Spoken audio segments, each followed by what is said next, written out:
जिस प्रकार दूध में मिलकर जल भी दूध बन जाता है, उसी प्रकार मूर्ख व्यक्ति भी बुद्धिमान व्यक्ति की संगत में रहकर बुद्धिमान बन सकता है।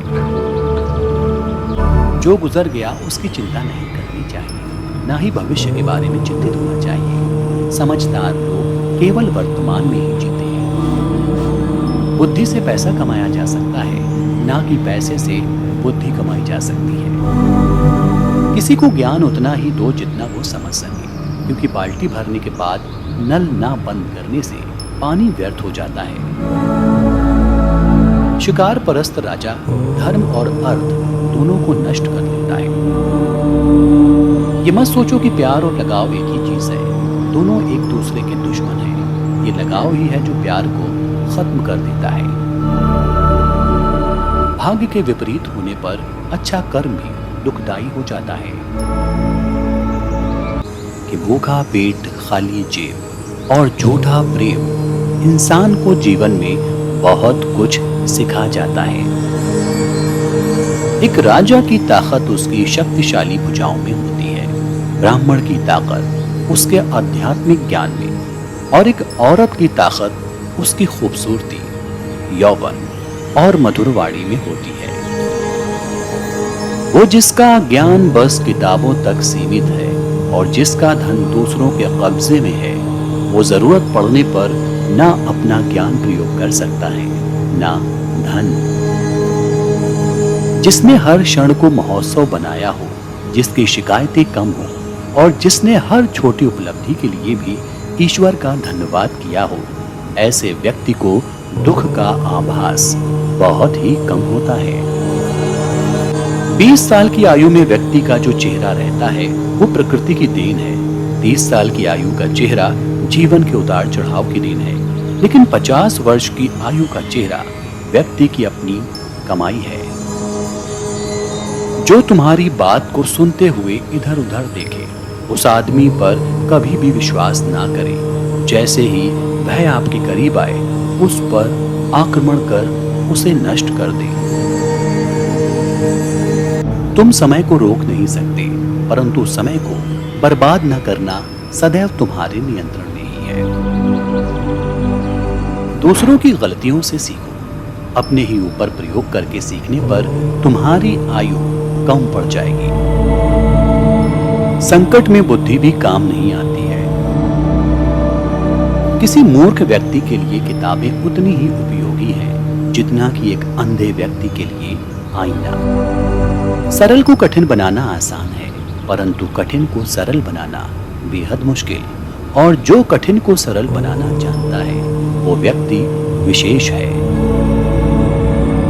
जैसे एक बछड़ा हजारों गायों के झुंड में अपनी माँ के पीछे चलता है, उसी प्रकार आदमी के अच्छे और बुरे कर्म उसके पीछे चलते हैं। कभी भी हमेशा व्यक्ति अपने कार्यों से महान बनता है, अपने जन्म से नहीं। किसी भी कार्य में पल भर का भी विलंब ना करें। प्रेम से भरी हुई आंखें, श्रद्धा से झुका हुआ सिर, सहयोग करते हुए हाथ, सन्मार्ग पर चलते हुए पांव और सत्य से जुड़ी हुई जीभ ईश्वर की पसंदीदा चीजें हैं।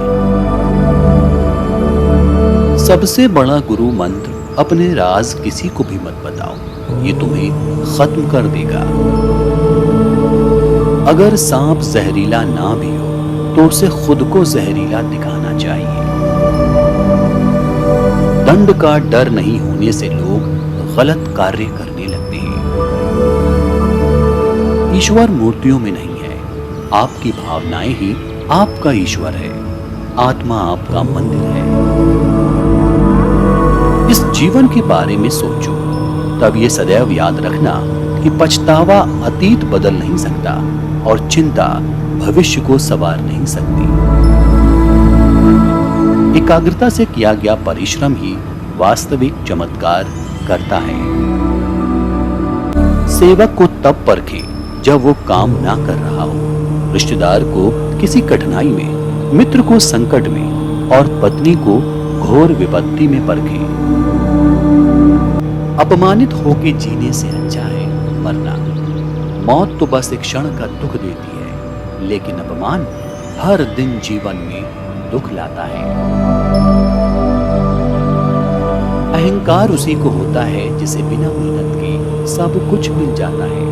मेहनत से सुख प्राप्त करने वाला व्यक्ति दूसरों की मेहनत का भी सम्मान करता है।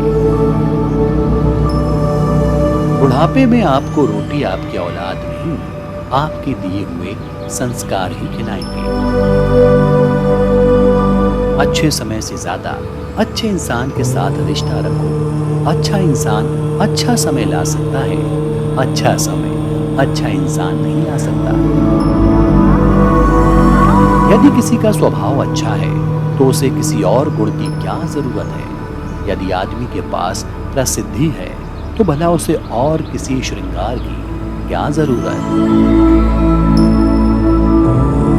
हर नई शुरुआत थोड़ा डराती है, पर याद रखो सफलता मुश्किलों के पास ही नजर आती है। जब कार्यों की अधिकता हो तब उस कार्य को सबसे पहले करें जिससे अधिक फल प्राप्त होता है। एक समझदार आदमी को सारस की तरह होश से काम लेना चाहिए और जगह, वक्त और अपनी योग्यता को समझते हुए अपने कार्य को सिद्ध करना चाहिए। कभी भी उनसे मित्रता मत कीजिए जो आपसे कम या ज्यादा प्रतिष्ठित के हो। ऐसी मित्रता कभी आपको खुशी नहीं देगी। खुश रहने का मतलब ये नहीं कि सब कुछ ठीक है, बल्कि इसका मतलब ये है कि अपने दुखों के ऊपर जीवन जीना सीख लिया है।